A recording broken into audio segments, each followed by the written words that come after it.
అన్నా నమస్తే, వందేళ్ళు నీకే ఫోన్ చేయబోతు. హాయ్ ఎవ్రీవన్, అందరూ ఎలా ఉన్నారు? ఈరోజు బక్రీద్ పండుగ అండి. అందరికీ హ్యాపీ బక్రీద్ అండి. మా ఫ్రెండ్ కానీ బిర్యానీ పార్టీ ఇవ్వరా అంటే ఇవ్వట్లేదాడు. మనిషిగా పుట్టేందుకు ఎవరికైనా ఇంత సహాయం చేయరా? ఎందుకు నీకు ఏదో జన్మ? సరే వాడు ఇవ్వలేదని చెప్పేసి నేను ఇక జెట్లీ అనే మూవీ జియో హాస్టల్లో చూశానండి. సినిమా అయితే చాలా బాగుంది. సత్య అన్న హెయిర్ స్టైల్ వచ్చేసి చూడండి ఒకసారి ఎలా ఉంటుందో.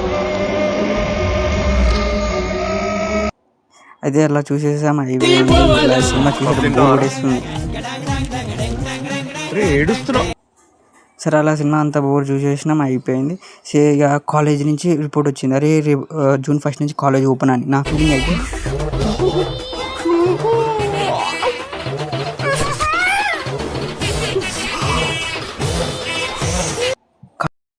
కాలేజ్ కూడా ఓపెన్ అయిపోయింది. ఇక మీ కాలేజ్ కూడా ఓపెన్ అయితే కామెంట్ చేయండి. అలాగే నా ఛానల్ని సబ్స్క్రైబ్ చేసుకోండి ప్లీజ్.